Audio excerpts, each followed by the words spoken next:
समाज के सम्मान में, समाज के सम्मान में। वैसे आप लोगों को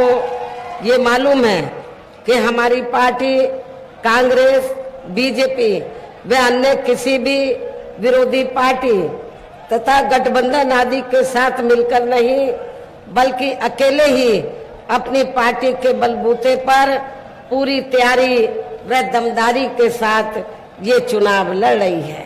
इसके साथ ही हमने टिकट बंटवारे के मामले में भी सर्व समाज के लोगों को उचित भागीदारी दी है, जिनको कामयाब बनाने के लिए अपनी पार्टी के लोग पूरे जी जान से लगे हैं। हालांकि आज यहाँ आपकी इकट्ठा हुई ये भीड़, वह भीड़ के जोश को भी देखकर अब मुझे भी एक काफी हद तक भरोसा हो गया है कि पिछली बार की तरह इस बार भी आप लोग अपने प्रदेश से या लोकसभा चुनाव में अपनी पार्टी का बेहतर रिजल्ट जरूर लाएंगे। इसके लिए अब मैं आप लोगों का ध्यान कुछ जरूरी बातों की तरफ दिलाना चाहती हूँ और इस संबंध में विशेषकर मैं कांग्रेस, बीजेपी व इनके अन्य सभी सहयोगी दलों के बारे में ये कहना चाहूंगी कि आजादी के बाद शुरू में केंद्र व देश के काफी राज्यों में भी ज्यादातर सत्ता यहाँ कांग्रेस पार्टी के हाथों में केंद्रित रही है, किंतु इनकी अधिकांश मामलों में रही गलत नीतियों व गलत कार्य प्रणाली आदि की वजह से ही फिर इस पार्टी को केंद्र व काफी राज्यों की भी सत्ता से बाहर होना पड़ा है तथा यही स्थिति इनकी सहयोगी पार्टियों की भी बनी रही है, जिसके कारण ही फिर पिछले कुछ वर्षों से बीजेपी व इनके सहयोगी दल केंद्र एवं काफी राज्यों की भी सत्ता में काबिज हो गए हैं, लेकिन इनकी भी ज्यादातर रही जातिवादी, पूंजीवादी, संकीर्ण, सांप्रदायिक व द्वेषपूर्ण नीतियों एवं कार्य प्रणाली आदि से तथा इनकी कथनी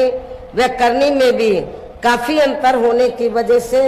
अब ऐसा लगता है इस बार ये पार्टी भी यानी कि भारतीय जनता पार्टी भी केंद्र की सत्ता में आसानी से वापस आने वाली नहीं है, बशर्ते यदि ये चुनाव इस बार फ्री एंड फेयर होता है तथा आम चर्चा के मुताबिक वोटिंग मशीनों में भी कोई गड़बड़ी आदि नहीं की जाती है। और वैसे भी इस बार चुनाव में इनकी कोई भी पुरानी एवं नई चल रही नाटकबाजी, जुमलेबाजी व गारंटी आदि काम में आने वाली नहीं है, क्योंकि अब देश की जनता काफी हद तक इस बात को समझ चुकी है कि इनकी पार्टी ने अब तक देश के विशेषकर गरीबों, कमजोर तबकों, मध्यम वर्गीय एवं अन्य मेहनतकश लोगों को जो इन्हें अच्छे दिन दिखाने के असंख्य प्रलोभन भरे वायदे किए हैं तथा अनेकों हवाई व कहवाई व कागजी गारंटी आदि भी दी है, तो उनका जमीनी हकीकत में अभी तक इन्होंने लगभग 1/4 हिस्सा भी कार्य पूरा नहीं किया है, बल्कि इसके स्थान पर इनका ज्यादातर समय व ताकत भी यहाँ इनके अपने चहेते रहे बड़े बड़े पूंजीपतियों एवं धन्ना सेठों को ही ज्यादा से ज्यादा मालामाल व धनवान आदि बनाने में तथा उन्हें हर स्तर पर छूट देने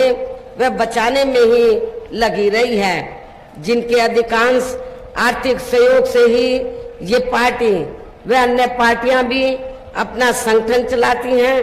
तथा चुनाव आदि भी लड़ाती हैं, जिसका काफी कुछ खुलासा बॉन्ड की आई रिपोर्ट से भी हो जाता है। और इस संबंध में मैं आप लोगों को ये बताना चाहती हूँ कि अभी कुछ दिन पहले माननीय सुप्रीम कोर्ट ने बॉन्ड के बारे में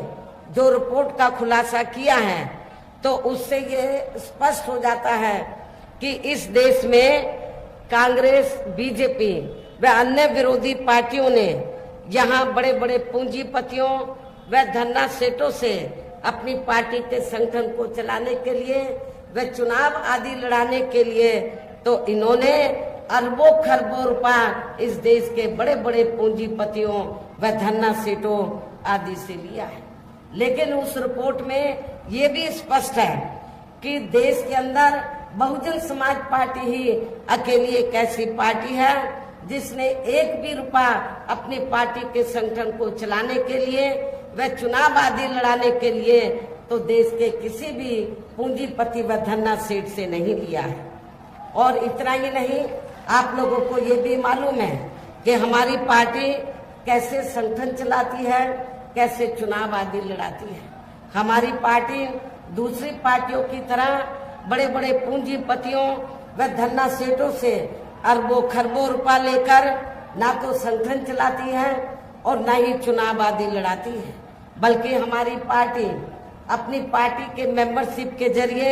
जो धन इकट्ठा होता है, मेरे जन्मदिन के मौके पर जो धन इकट्ठा होता है पार्टी के लिए और चुनाव के दौरान भी जो कार्यकर्ताओं से थोड़ा थोड़ा धन इकट्ठा होता है, तो उस धन से हमारी पार्टी अपने संगठन को चलाती है और चुनाव आदि भी लड़ाती है। ये आप लोगों को अच्छी प्रकार से मालूम है। इसके साथ ही अब ऐसा लगता है कि कांग्रेस पार्टी की तरह ही बीजेपी ने भी केंद्र की तमाम सरकारी जांच एजेंसियों का ज्यादातर राजनीतिकरण ही कर दिया है। इसके अलावा देश के किसान वर्ग भी वर्तमान बीजेपी की सरकार में शुरू से ही अपनी विभिन्न समस्याओं को लेकर काफी ज्यादा दुखी व परेशान रहे हैं और अभी भी हैं। जबकि यूपी में 4 बार हमारी पार्टी की रही सरकार ने इनके हितों का भी हर स्तर पर पूरा ध्यान रखा है। आप लोगों को मालूम है कि जब भी उत्तर प्रदेश में बीएसपी के नेतृत्व में सरकार बनी है तो हमारी पार्टी की सरकार ने अपनी हुकूमत के दौरान किसानों को खेती करने के लिए समय से व सस्ते साधन उपलब्ध कराए हैं और उनकी फसल का भी हमारी पार्टी की सरकार ने उचित दाम दिया है। इतना ही नहीं, बल्कि केंद्र में पूर्व की रही कांग्रेसी सरकार की तरह ही वर्तमान भाजपा सरकार में भी इनकी जातिवादी, हीन, सांप्रदायिक एवं पूंजीवादी सोच व नीतियों के चलते ही पूरे देश में सर्व समाज में से खासकर गरीबों, दलितों, आदिवासियों, पिछड़े वर्गों, मुस्लिम एवं अन्य धार्मिक अल्पसंख्यक समाज के लोगों का भी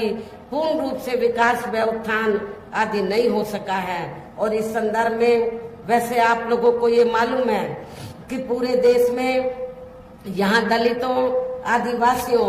एवं अन्य पिछड़े वर्गों का सरकारी नौकरियों में वर्षों से अधूरा पड़ा आरक्षण का कोटा भी अभी तक पूरा नहीं भरा गया है। विशेषकर एससी व एसटी वर्गों के सरकारी कर्मचारियों का पदोन्नति में आरक्षण भी अब काफी हद तक प्रभावहीन ही बना दिया गया है। और इतना ही नहीं, जब समाजवादी पार्टी की यूपी में सरकार थी तो समाजवादी पार्टी की सरकार ने इन वर्गों के सरकारी कर्मचारियों का पदोन्नति में आरक्षण बिल्कुल खत्म कर दिया था। ये भी आप लोगों को मालूम होना चाहिए। ऐसी स्थिति में दलितों और आदिवासियों को एक भी वोट समाजवादी पार्टी को नहीं देना है। साथ ही केंद्र व राज्यों में भी विरोधी पार्टियों की रही सरकारों में इन सभी वर्गों को प्राइवेट सेक्टर में आरक्षण दिए जाने की व्यवस्था किए बिना ही इनकी सरकारों के ज्यादातर सरकारी कार्य अब प्राइवेट सेक्टर के जरिए ही इनके बड़े बड़े पूंजीपतियों व धन्ना सेठों आदि को ही दिए जाने के कारण अब इनको पूरे देश में आरक्षण का बहुत कम ही लाभ मिल पा रहा है। इसी प्रकार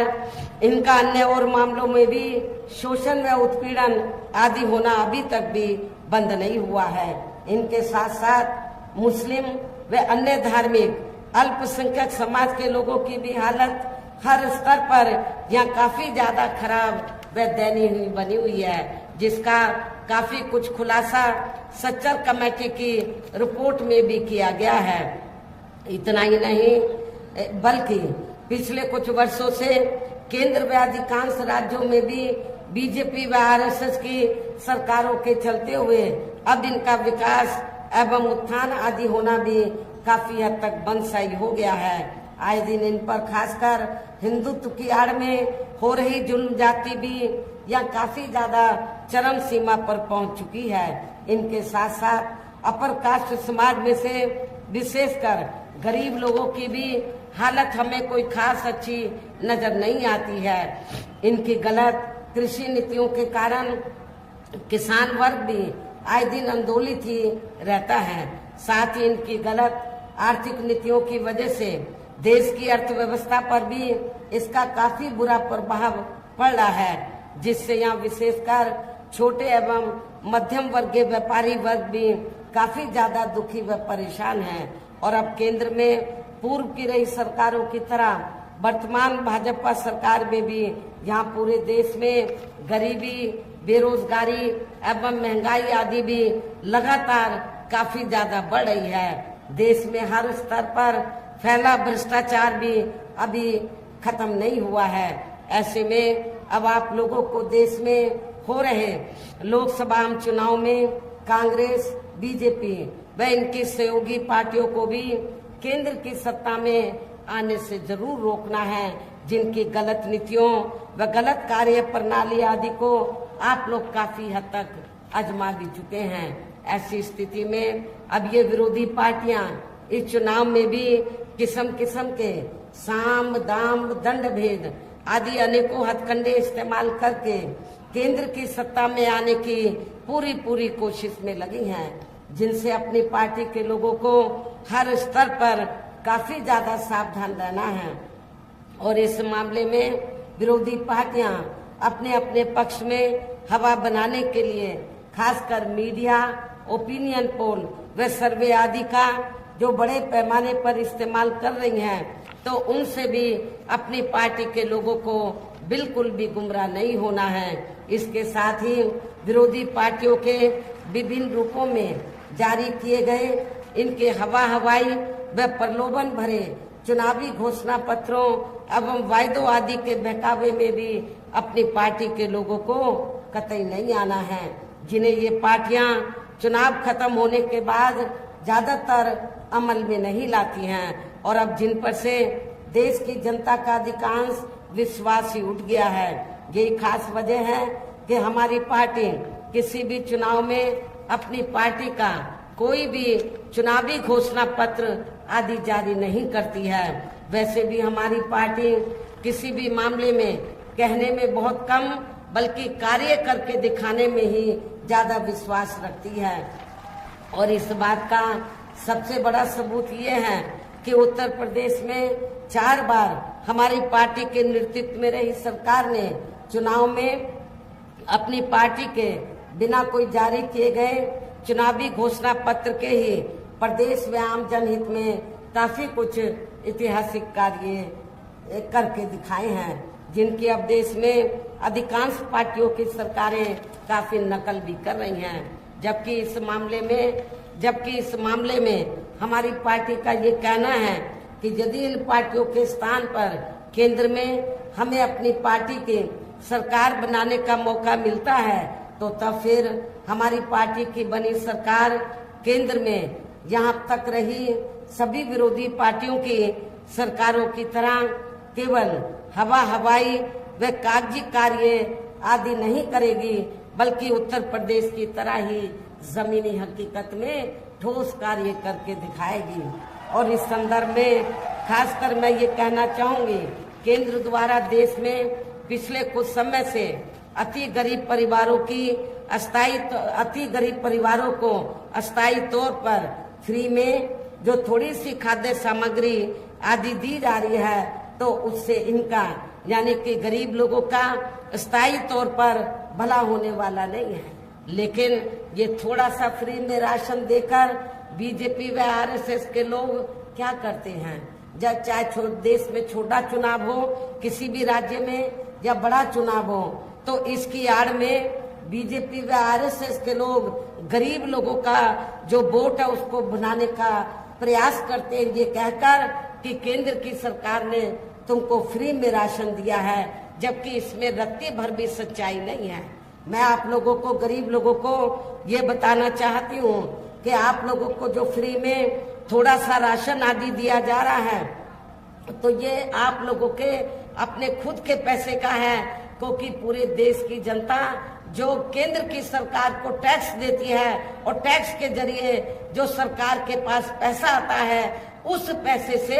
आपको मुफ्त में राशन दिया जाता है। इसलिए ये देन बीजेपी व आरएसएस की नहीं है, ये आप लोगों का पैसा है। आपके पैसे से ही आप लोगों को ये राशन आदि दिया जाता है। वैसे भी इनकी ये जटिल समस्या, गरीब लोगों की ये जटिल समस्या हर हाथ को काम देने से ही केवल दूर हो सकती है, जिसकी तरफ हमारी पार्टी की बनी सरकार विशेष ध्यान देगी। साथ ही देश में पिछले काफी वर्षों से आए दिन बढ़ रही गरीबी, बेरोजगारी व महंगाई आदि से भी जनता बहुत ज्यादा दुखी व परेशान है, जिसे भी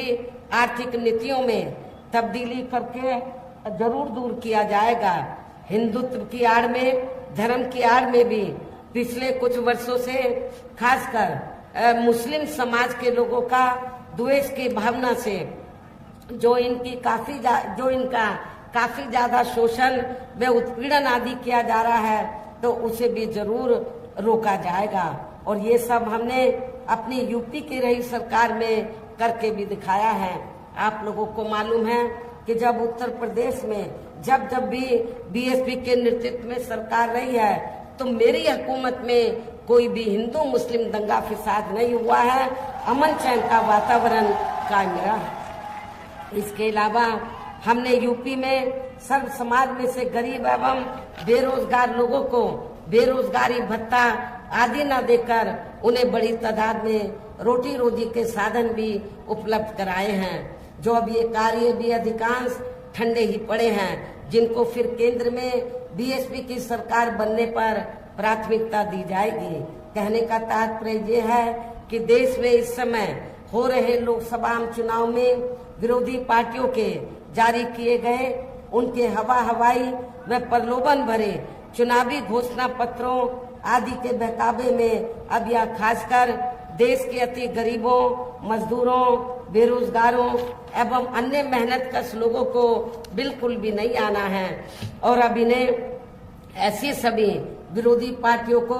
हर हालत में केंद्र की सत्ता में आने से जरूर रोकना है, जिनकी कथनी व करनी में काफी अंतर रहा है तथा जिन्हें ये लोग वर्षों से आजमा भी चुके हैं। ऐसे में अब मेरा यही कहना है कि आप लोगों को अपने खुद के व अपने प्रदेश, क्षेत्र एवं देश के भी हित में अपने वोटों को या कांग्रेस, बीजेपी व अन्य विरोधी पार्टियों को न देकर केवल अपनी एकमात्र हितैषी पार्टी बहुजन समाज पार्टी को ही देना है। जो ये पार्टी उत्तर प्रदेश की तरह ही देश में भी अपनी पार्टी की सरकार बनने पर फिर पूरे देश में यहाँ अपनी पार्टी की सर्वजन हिताय व सर्वजन सुखाय की नीतियों पर आधारित इस सरकार चलाएगी। इसके साथ साथ केंद्र से जुड़ी आपके क्षेत्र की जो भी यहाँ स्थानीय समस्याएं होंगी, तो उन्हें भी फिर दूर करने का हर संभव पूरा प्रयास किया जाएगा। साथ ही यहाँ गरीबों, मजदूरों, बेरोजगारों, कर्मचारियों, किसानों, छोटे व्यापारियों एवं अन्य मेहनतकश लोगों के हितों का भी विशेष ध्यान रखा जाएगा। सर्व समाज में से खासकर दलितों, आदिवासियों, पिछड़े वर्गों, मुस्लिम व अन्य धार्मिक अल्पसंख्यक समाज के लोगों के विकास व उत्थान के साथ साथ हर स्तर पर इनकी सुरक्षा आदि के लिए भी सख्त कदम उठाए जाएंगे। और तभी फिर यह वास्तव में अपने देश के महान संतों, गुरुओं व महापुरुषों में भी विशेषकर महात्मा ज्योतिराव फूले, श्री छत्रपति शाहू जी महाराज, श्री नारायण गुरु, बाबा साहब डॉक्टर भीमराव अंबेडकर एवं मान्यवर श्री कांशीराम जी आदि का अधूरा रहा सपना जरूर साकार हो सकता है, जिनको यूपी में हमारी पार्टी की रही सरकार द्वारा हर स्तर पर पूरा आदर सम्मान दिया गया है। लेकिन ये सब विरोधी पार्टियों को अच्छा नहीं लगा है। आप लोगों को मालूम है, जब सपा सत्ता में थी तो समाजवादी पार्टी की सरकार ने हमने अपने संतों, गुरुओं और महापुरुषों के नाम से जो जिले बनाए और जो संस्थानों के नाम रखे, काफी हद तक ये सपा की सरकार ने वो नाम बदल दिए। इससे इन संतों, गुरुओं व महापुरुषों के प्रति इनकी हीन भावना साफ नजर आती है। क्या ऐसी स्थिति में आप लोग समाजवादी पार्टी को वोट देंगे? मैं समझती हूँ बिल्कुल भी नहीं देंगे। इन्हीं खास बातों के साथ ही अब मेरा देश में आपके स्टेट के भी हित में यही कहना है कि हमारी पार्टी ने यहाँ जिनको भी लोकसभा के लिए चुनाव के मैदान में उतारा है, जो आपके सामने मंच पर भी, जो आपके सामने या मंच पर भी मौजूद हैं, तो उन्हें आपको जरूर कामयाब बनाना है, जिसके लिए यहाँ पार्टी के सभी स्तर के छोटे बड़े पदाधिकारी एवं कार्यकर्तागण आदि पूरे जी जान से लगे हैं। और अब अंत में मेरा यही कहना है कि आप लोगों को वोट पड़ने वाले दिन या बीएसपी के अपने सभी लोकसभा उम्मीदवारों को, अर्थात हमने आपके गोरखपुर मंडल से तो जिनको भी चुनाव के मैदान में उतारा है, तो जिनके समर्थन में आप लोग यहाँ मुझे सुनने के लिए आए हैं, तो हमने गोरखपुर सदर लोकसभा की सीट से श्री जावेद सिमनानी को, महाराजगंज लोकसभा की सीट से मोहम्मद मौसम आलम को, बांसगांव सुरक्षित लोकसभा की सीट से डॉक्टर राम समुज को, कुशीनगर लोकसभा की सीट से श्री शुभ नारायण चौहान को, देवरिया लोकसभा की सीट से श्री संदेश यादव उर्फ मिस्टर को हमने चुनाव के मैदान में उतारा है। तो मेरा आप लोगों से यही कहना है कि बहुजन समाज पार्टी के इन सभी प्रत्याशियों को